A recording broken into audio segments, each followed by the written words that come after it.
Saint of the day of May 10 is Saint John of Avila, mystic and doctor of the Church, precursor and advisor of the Council of Trent, model for priests and a prophetic figure, as Paul VI called him when he canonized him in 1970. Saint John of Avila, c. 1500 to 1569, was all of these, and one can presume that his mission in the Church has yet to reach its peak, as if the slow process of canonization concluded 4 centuries after his death, and his rediscovery is the fruit of a precise plan of divine providence.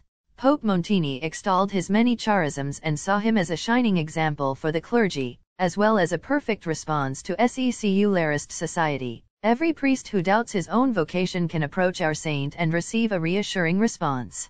Just as any scholar inclined to reduce the figure of the priest to the pattern of a profane and utilitarian sociology, if he learned about John of Avila, he would have reason to reconsider his judgment. Born in a small village in Castile to a noble family, John was orphaned when he was still completing his studies. He graduated in philosophy and theology. In 1526 he was ordained a priest, donating a large part of his inheritance to the poor. His ardent missionary spirit drove him to travel to Mexico, but events did not go according to his plan. When he arrived in Seville, while waiting to embark for the New World, he began to preach in and around the city. He was noticed by a distinguished catechist, the servant of God Fernando de Contreras, who was impressed by his oratory and asked the archbishop to convince John to stay in his homeland.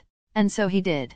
With his incessant preaching he earned the nickname Apostle of Andalusia. Even so, his life was not without tribulations. In 1531 he ended up in prison on an unjust charge of heresy, from which he was fully acquitted 2 years later. His time in prison, during which he began to write the masterpiece AVILA, helped him to grow spiritually. He inflamed hearts about the infinite benefits of Christ's redemption and Mary's motherhood. He matured that prayerful theology, typical of saints, that made him say, "What hidden treasures God gives us in trials, from which the world thinks only of fleeing." He therefore recalled that Jesus himself showed us the way of the cross as the way of true love. Christ tells us that if we wish to unite ourselves to him, we must walk on the road that he has traveled, a road opposed to the ways of worldly honor. His fame as a preacher spread to the point that in 1538 he was asked to preach the sermon for the funeral of the young Isabella of Portugal, wife of Charles V. His homily inspired the conversion of Saint Francis Borgia. A few months later his words also had a forceful effect on a 43-year-old man.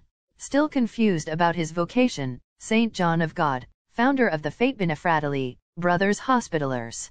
Not without reason, therefore, his contemporaries called him Father Master. His great friendship with Saint Ignatius of Loyola, to whom he directed about 30 of his students, and Saint Teresa of Avila, whom he supported in the Carmelite reform, deserves at least a mention.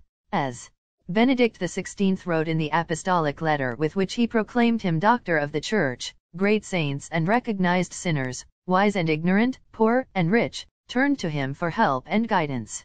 Aware of the need for the Christian education of children and young men preparing for the priesthood, he founded several minor and major colleges, forerunners of the Tridentine seminaries. The Archbishop of Granada would have liked to take him to the last 2 sessions of the Council of Trent, but John was by that time very ill. However, he continued his apostolate with his writing and wrote 2 memorials which had a great influence on the council. A larger-than-life character, therefore, from whom the Church can still derive great good. Patron of Spanish secular clergy.